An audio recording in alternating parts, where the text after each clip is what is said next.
how do you see the future of education and AI? Yeah, I think you made a great point there about AI being able to take on some tasks that then free us up to, whether it's time freedom or whether it's mental freedom or whatever it might be, free us up to connect and to build communities and to spend time with each other. I think that education, to be honest, really needs a reform. You're listening to the Streamline Success Show. I'm your host, Dagmar Schult. In this podcast, we talk about how AI and automation can help busy coaches like you simplify their online businesses. We share practical advice that you can start using immediately. Welcome to today's episode. I'm your host, Dagmar Schult, and today I have a truly special guest with me, Rob Soul. Rob is a visionary transforming the way kids learn and grow through the game of chess, blending strategic thinking and personal development in a unique way. In this episode, we'll explore how Rob integrates AI into education, making learning even more effective and engaging. So get ready to be inspired by Rob. Welcome to the show, Rob. Thank you so much, Dagmar. It's my pleasure to be here. I'm looking forward to talking to you today. Yes, me too. First of all, can you just share a little bit about your journey and what inspired you to actually combine chess with personal growth for kids?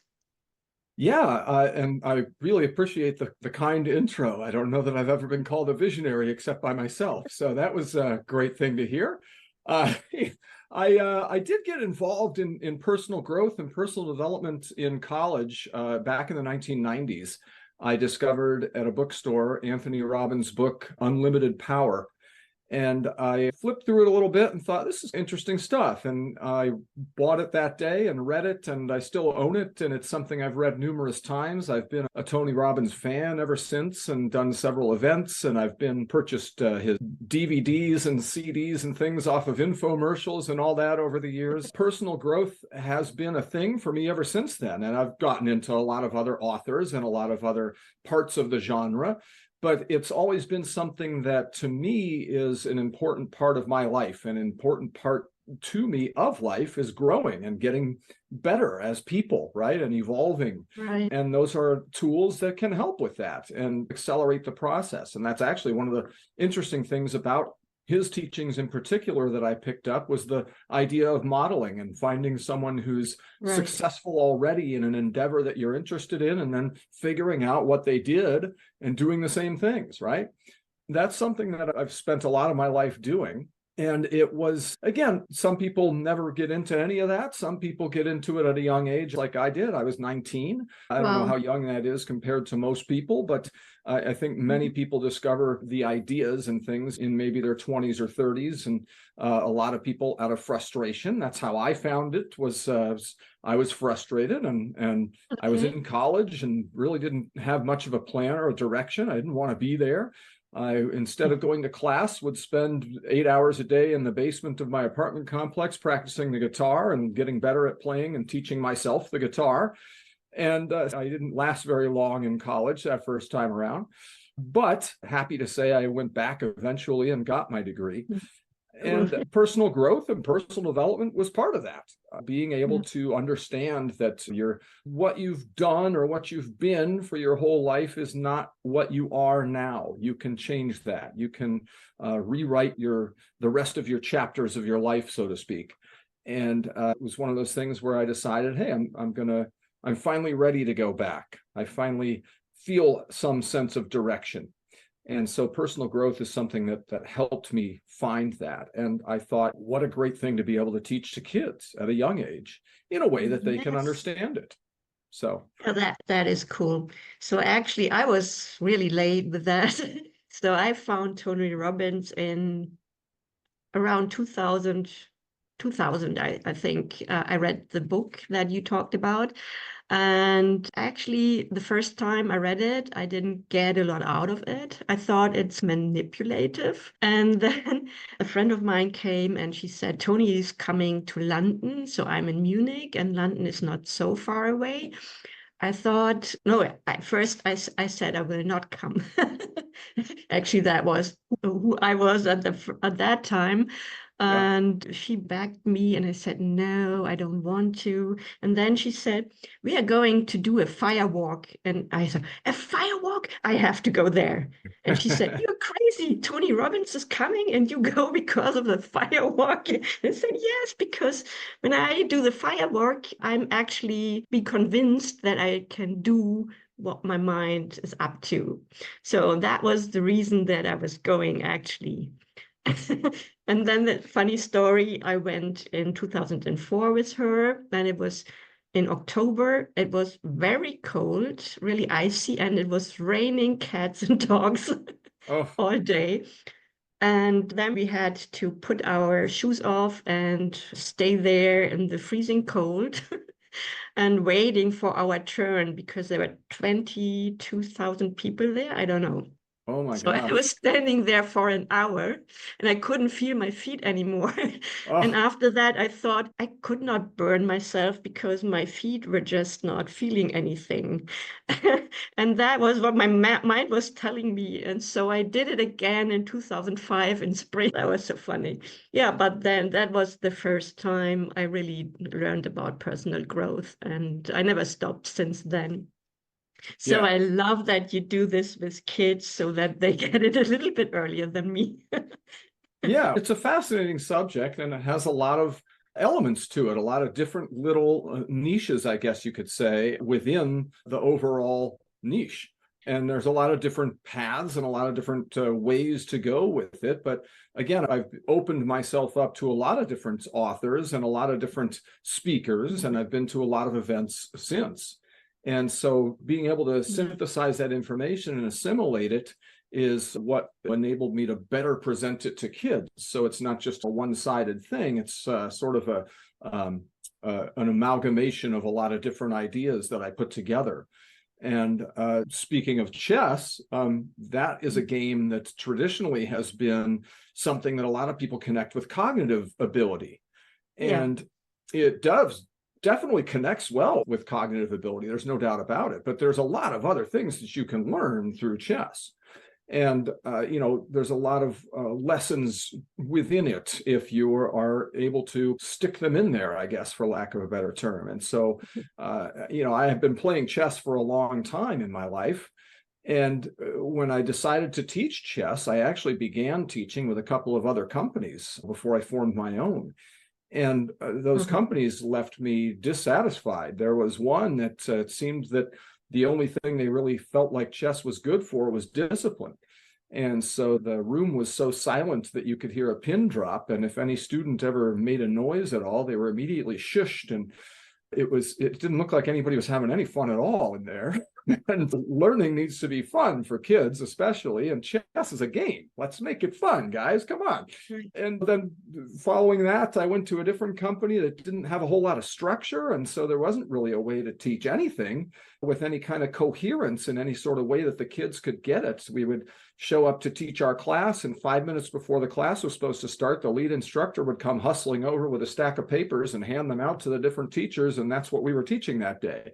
So you didn't, as a stronger chess player, you can look at a sheet like that and immediately go, okay, this is what I'm teaching, and it's okay, I can do that, but I'm not able to impart any additional wisdom into it. I'm not able to help the kids grow at all. And compounded with the fact that the sheets didn't have anything to do with each other one week to another. It was like they just took a random page out of a chess manual and photocopied it at the Kinko's and then ran down and handed it to us. So both of those situations left me feeling a little empty.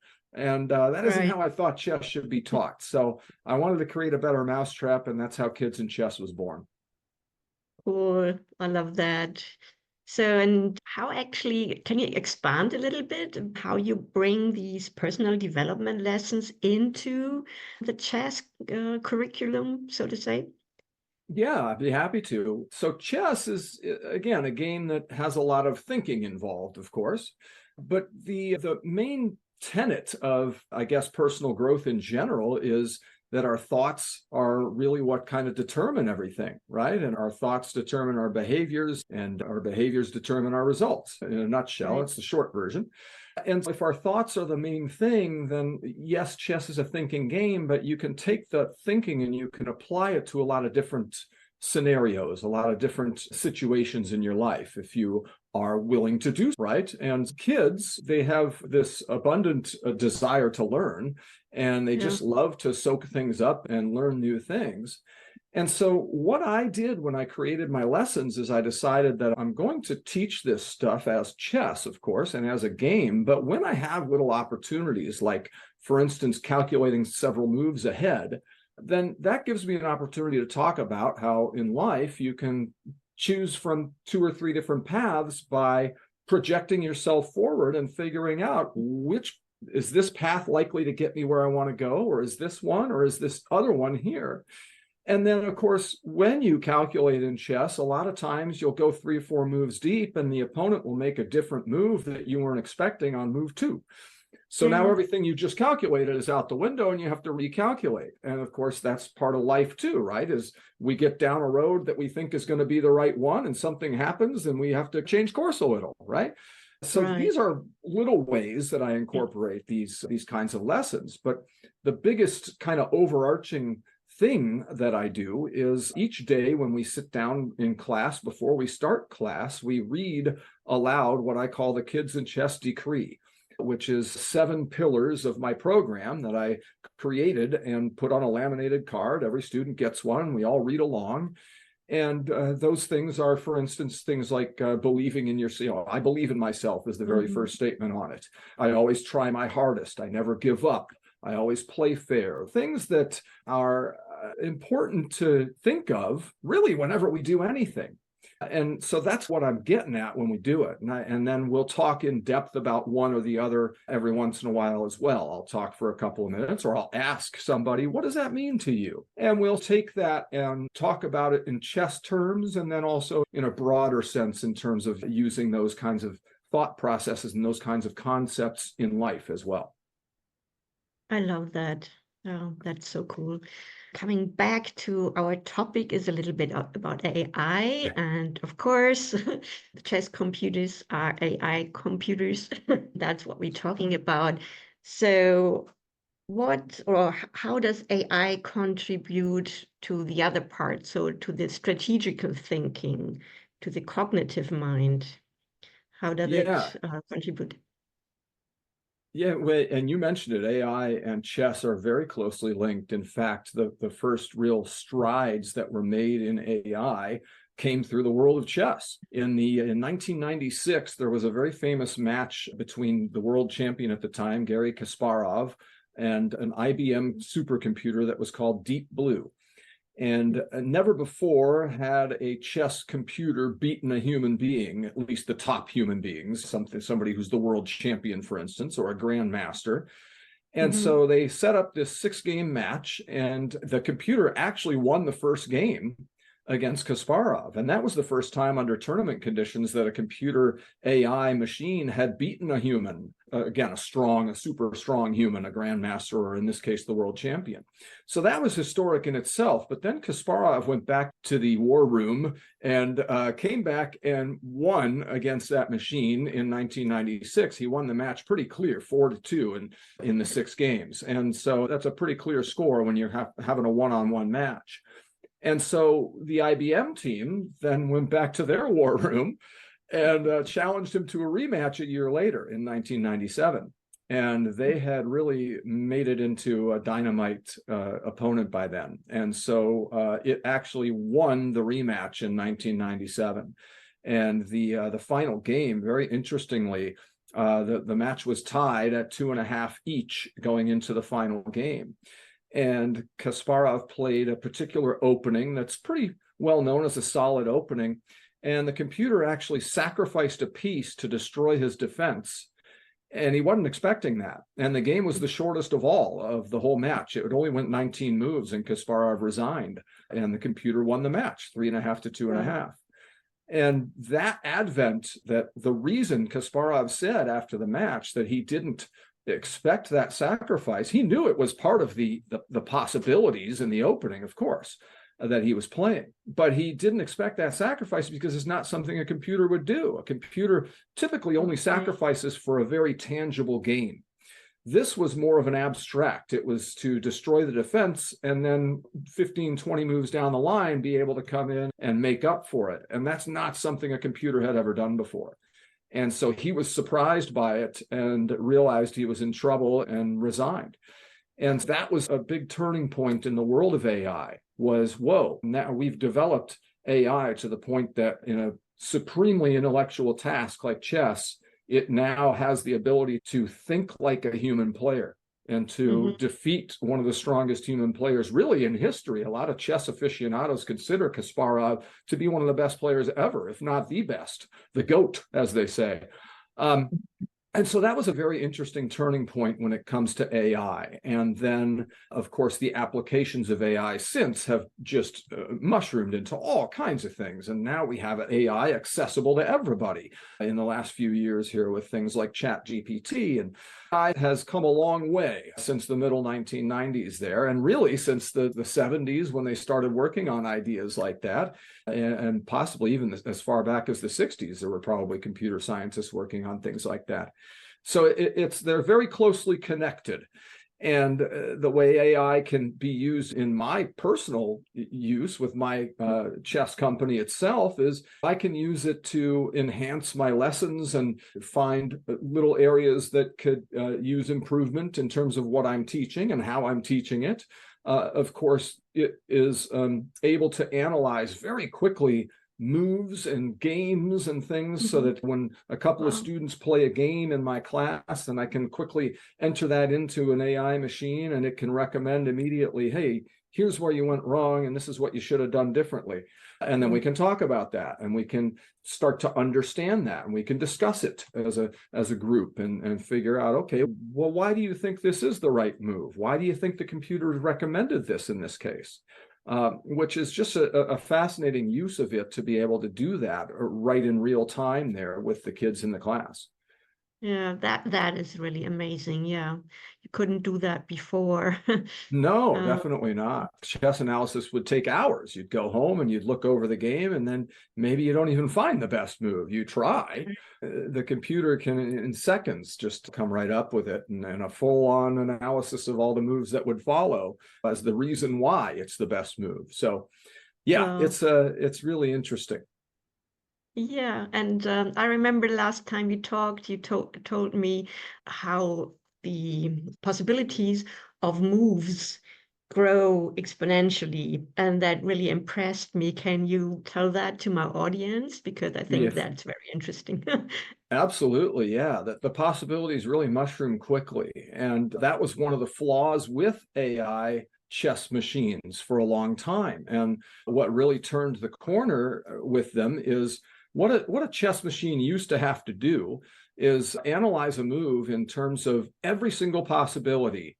So for instance, if there were 38 moves that the machine had to choose from, it would have to examine all 38 of those as far as it possibly could within a reasonable amount of time.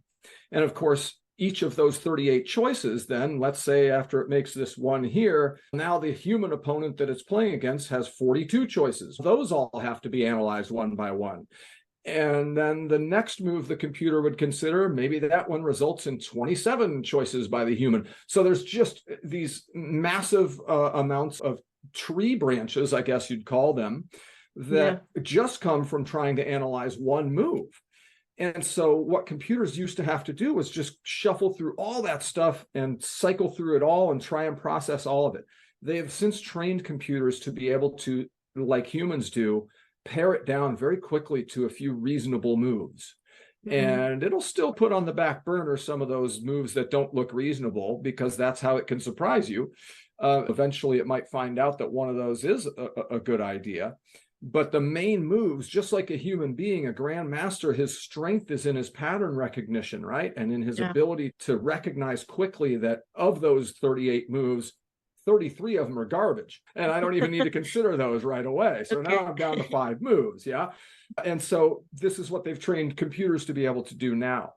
But the fascinating thing that a lot of people are blown away by, and I was blown away by this number the first time I saw it too, in just the first 10 moves of a chess game, and most of them go 30, 40, even 50 moves. Some of them go close to 100 or even more. Wow. In just the first 10 moves, there are 159 quintillion possible positions between the crazy number. It is. And if you look at it, it's 159, and I think it's 18 zeros. And I put it up on the board for my students when we talk about this too, so they can see the enormity of the number, because quintillion doesn't mean a lot to your average 8-year-old. But when they see the number with a whole bunch of zeros on the end, they see how big a number it is. And then I point out, okay, this is where a million would be, and we're way over here, and then all these zeros. So it really gets the impression, gets the point across. But 159 quintillion possibilities in just the first 10 moves between the two players. And clearly there isn't any way that a human being could possibly memorize all of that information. You can't even look at that much in your lifetime. So it's nearly an infinite game, which is why even the best human chess players, nobody's ever known everything there is to know about chess. The best players in the world, the current world champion and every one of them before him, they don't know everything there is to know about chess, but they know a lot. They know a whole lot about it. And it's just such a vastly complex game. It is so crazy. So what do you think, how will AI evolve in the future and make an impact on education, for example? Yeah, as accessible as it's becoming, obviously there are pluses and minuses to that, or advantages and drawbacks, I guess you could say. One of the major advantages of it is that not only are we in the information and internet age now, where even as 20 years ago or so, things like Google and Bing, and you have a lot of information at your fingertips, right? And so a lot of, I guess what you'd say is common knowledge has been on the internet for many years. AI can be used to synthesize some of that information and put it together into a way that makes it a lot more understandable and a lot easier to find what you're looking for. And I don't mean in the sense of searching for what you're looking for, but let's say you put in a search term and there's 157,000 results that come back. Now you've got to suss out which is the information that I really want. And you're scrolling through and you're trying to figure out, and you may never find the article. You may lose patience before you get to where you want to go. Sometimes you get right to it. But AI can help with taking different sources and putting the information together in a way that makes it more easily recognizable and understandable to the average person, and especially to the average kid, right? Because if a kid is looking for something and trying to search on Google, not only can they get very overwhelmed by the results, but then there's some results that you probably don't even want them seeing. There's those elements of it too. And of course, that's where parental guidance comes in and things like that. I'm not going to get into all that here. But the point being that AI can be used to hone in and target certain aspects and certain things to show us what we're really looking for, and to try and distill the information into what's really necessary. And coupled with that is the fact that education in general is, of course, moving in a technological way and advancing more and more technologically. And when we hit the pandemic there in 2020, there was a lot of at-home classes and a lot of at-home kids sitting at home and their teachers on Zoom, and everybody's in a Zoom meeting. And that got some mixed results. Okay, there were some students who were into that. There was quite a few who weren't, and it was a struggle, right? And now that AI has come along, there would be, I'm quite certain, heaven forbid we have another incident like that in this world, we're better prepared for it this time, not only by the experience, but also something like AI can help to, again, get the lesson material structured in a way that can benefit kids a lot quicker, I think. And it's a great tool. That's the important thing, I think, to remember also, is that AI is simply a tool. Right? Yes. It's something that we can use as human beings to help and to educate ourselves and to enhance our lives. but it isn't something that we should put all our eggs in that basket and just decide to go with whatever AI says. There's got to be discretion, right? And that's really what I believe. That's one of the reasons that AI is never really going to take over. I know there are people who fear that AI is going to take over the world. I think there's a couple of things that kind of stand in the way of that. Is number one is human reasoning and, again, discretion. But the biggest thing is people are drawn to each other. We want to be part of something bigger. We like community. We like human interaction. And so there's always going to be that need. That's human nature. We are, ever since the beginning of time, we've been tribal, right? We've been people who we get together and we share experiences with each other. And that's a limitation there that AI, at least at this point that we know it, is not able to make up for.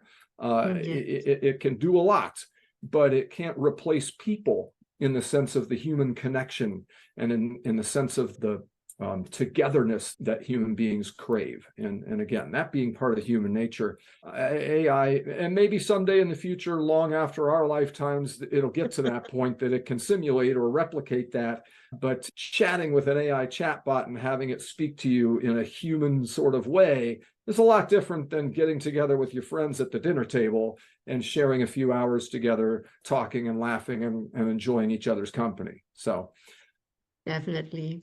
Yeah. So you said something really right. So communities are getting more and more important right now because of COVID, because some people at least were really lonely, and they are craving community. And this is why communities grow so much right now. I think we need a balance there, and maybe I can help us here, because we can outsource specific things to AI and we don't have to worry about it anymore. So we can focus on connection, interpersonal connection. Yeah. I think, I don't know, how do you see the future of education and AI?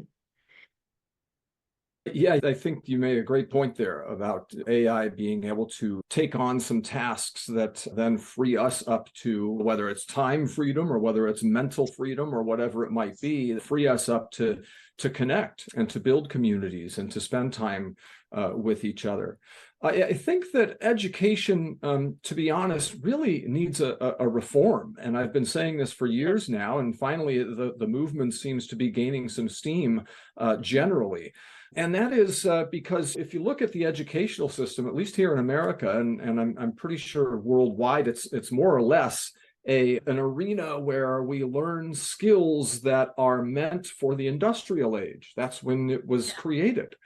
And we're so far gone from the industrial age now. It used to be that you would get into school and you would learn some skills so that you could go work within your local community as a teacher or a firefighter or whatever it may be, or a banker. Nowadays, yes, there's still a need for teachers and firefighters and bankers, don't get me wrong. But the world is so much more interconnected now, where in the industrial age, somebody in New York and somebody in Paris, there was quite a chasm between them in terms of being able to communicate, right? There still is physically, but those barriers have been broken down by the advent of technology and by something like Zoom, for instance, which is a great example of this, is our conversation right here. We're on two different continents and we're able to communicate in real time. And the telephone was part of that as a first sort of step in that direction. But now we're able to, it's almost like the science fiction shows in the 50s and 60s where a little screen pops up and you can see the other person's face. That's what we're living in now. So education as a result is fairly outdated. The world is so connected now, and you have, for instance, money. Money is something that literally used to just exist in terms of coins, and then bills were created. And that now money is pretty much numbers on a screen. And computers are transferring money all the time amongst each other, and it's called money, but it's a bunch of numbers. So things like that, and that's one example, but things like that have just changed so much, and our world has evolved so much that now we need to be teaching different skills in school. We need to be, some of the same skills are still necessary. Of course, you don't want to produce a society of people who can't add 3 + 3. but at the same time, or can't write a sentence. At the same time, however, a lot of the things that we're being trained to do in school, and a lot of the training that's being done and the teaching that's being done is outdated. And that's not the teacher's fault. That's the result of a system that was created hundreds of years ago.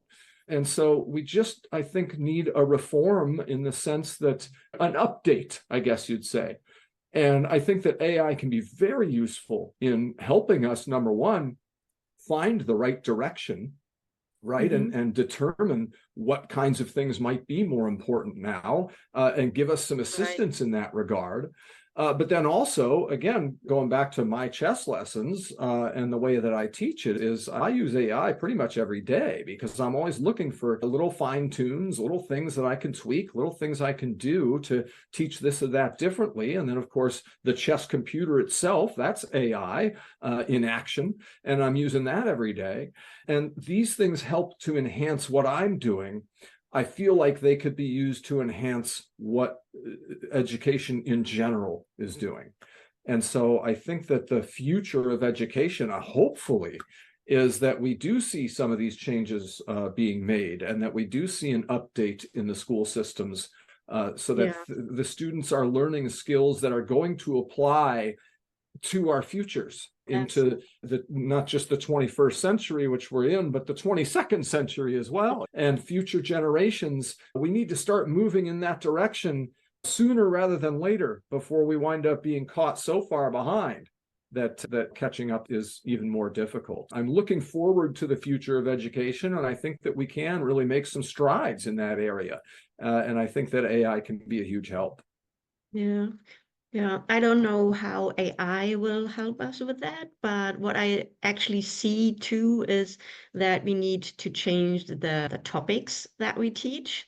So in school, there is nothing taught about finance, how we manage our money, nothing about communication, how to communicate in the right way, not about relationships. It's all about facts and figures. Mm-hmm. And we all have facts and figures at our fingertips on the internet. We don't Yeah. need to learn by heart some dates in history. We need to understand what happened and maybe be prepared to have some things not happen again, for example. So Yeah. that is what we need Yeah. to teach. And Interpreting the facts yes, and being able to take advantage of using that information. And that is something that I think AI can be useful for, is again to help us assimilate and make sense of some things. right. But you're right, yeah, the subject, and this would probably be a very fascinating thing to look at in terms of AI, is to ask it, hey, name, I don't know, you could, when I say name, I'm talking about us now, but name some of the most successful people you can think of, right? And put some of those names into AI and say, hey, take a look at these people, these personalities that are well-known, successful people, and help me figure out what are the things that these people have in common. What are their philosophies? What are their worldviews? What do they do that separates them from other people? And AI may be able to help us synthesize that information. I don't know, I've never tried that experiment, but it just came to mind, so I figured I'd mention it. Yes. But something like that, some way that now we have the ability to not just make it up in our own mind and decide what we think, and then try and teach that to people as if it were, I hate to use the word fact, but as if it were reality. But we have a tool now that can help point us in maybe a right direction, and then talk about it with some other people and get a collaborative effort going to distill that information. And that's just one idea, again, off the top of my head here. But I think that there are uses like that where we can take and look at, okay, if these things are important, and we can get some people to agree that, yes, the AI machine is right about this and this, maybe this not so much, maybe this other one, but these three things here, now we can take these three things and we can go, okay, how do we get that knowledge to kids? How do we change schools so that is the knowledge that we're imparting? And how can we dive deeper into these three things to figure out what needs to be taught in order to get there? Work backwards and reverse engineer it. again, ideas, right? I'm just Yes. sprouting ideas here, but I'm not recommending or advocating anybody do this. Okay, just to be clear, disclaimer. But I do think that that's a useful starting point, perhaps, and maybe somebody else listening to this right now might have a better idea or an improvement or a tweak on it that would be make it more useful. Again, though, this takes human collaboration, right? It takes people, and it takes reasoning and logic, and it takes critical thinking, and it takes discussion. It takes growth mindsets, right? Being open-minded and not being dogmatic about what you think, and Yes. understanding that there are different viewpoints and that it's okay to be wrong. One of the things you touched on is that education is all about facts, right? And so we grow up and what do we do from the time we're 4, 5, 6 years old until the time we're 18? And then if we go on to college, it's 22, 23. So we're talking at least 12 to 15 years of our lives where pretty much every single day of our life, the goal and the focus is to be right. And there are consequences to being wrong. And not the kind of consequences like, hey, I learned something, which is a consequence of being wrong. If you are willing to look at what you did and examine it and figure out, okay, that's okay that I did this, and here's what I'm going to do differently next time. But consequences like you get lower grades, and your teachers now want to put you on academic probation, and all these things because you weren't right often enough. And so what that produces then is people who come out of college and get into their 20s and into their 30s, and they just need to be right all the time. And the need to be right trumps everything else because that's what was pounded in and ingrained into them for so many years. And working out that idea that it's okay to be wrong. And we don't have to be right all the time. And it's okay to not only be wrong, or however you want to, whatever terminology you want to use. I'm saying right and wrong because, again, that's what we talked about when it comes to education. But again, this is something people carry with them for many years after, a lot of people. And I did too. Yeah, of course. I think it's natural, again, because, well, I don't know if it's natural, but it's ingrained in us, right? It's taught that whole time. But getting to that point and realizing that you don't have to be right all the time, and there are as many different viewpoints and angles as there are people, and being willing to accept that maybe your view and maybe your ideas aren't the only way. And there are possibilities outside of what you currently perceive and outside of what you currently believe. And I think that's a huge step that we can take as people that, again, AI is very limited to. So it's going to take people working together and collaborating and understanding this idea that it doesn't necessarily have to be this way because it's always been that way. We can change things and we can work together to do that. Yeah, so that is important. So that is another thing that school doesn't teach us. So getting feedback and learning from it is one that you just mentioned. And then that we can work together. In school, it's always against. So we want to be better than the other person and at least be better, seen better if we are or not. Yeah.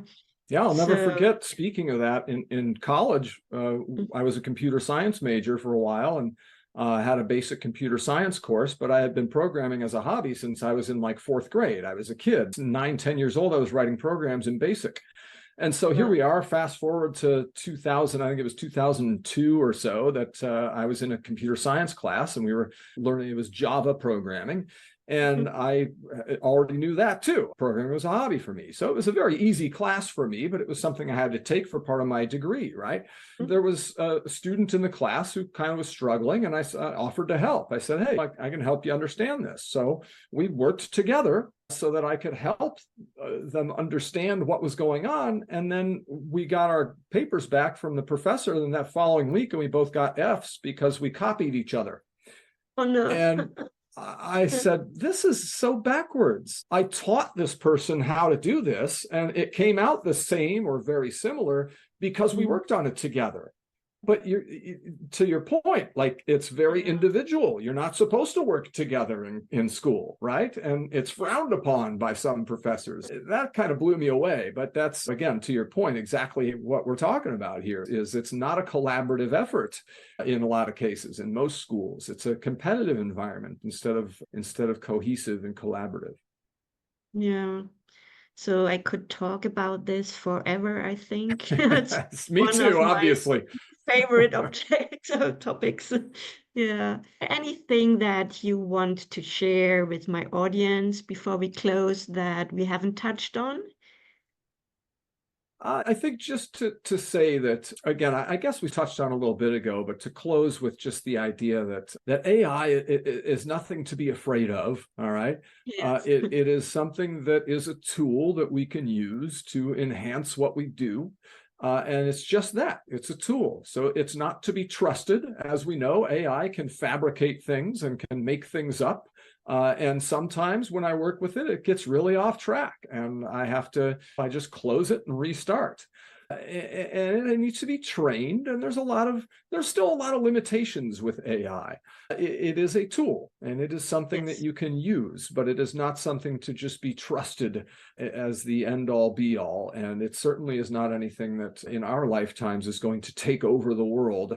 There are human beings standing in the way of that. And again, humans crave connection. And so I just would encourage anybody and everybody listening to make connections with people, build relationships. That's the essence of life. And that's really, as far as I'm concerned, the key element to humanity is having those connections and finding people that you can build relationships with. And AI is just never going to be able to do that. Okay, Rob, where can my audience get in touch with you? Where can we find more about you? Yeah, the website that I have is my company is called Kids and Chess. And I specifically say it with the N instead of and. I don't say kids and chess because that's not really what it's called. It's Kids and Chess, and I use the little ampersand in my logo and the website is KIDSNCHES. So Kids and Chess, again, in line with how I say it. So www.kidsandchess.com, and my email address there is learn@kidsandchess.com. So LEARN, the word learn. So you can find out more there about what I do. You can inquire about chess lessons. I've just launched a new online academy. It's called Chess Quest Academy. I'm very excited for that.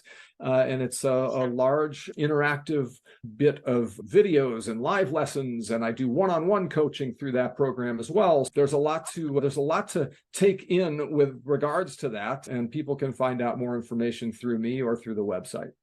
Wow, that's congratulations. That's huge. So thank you.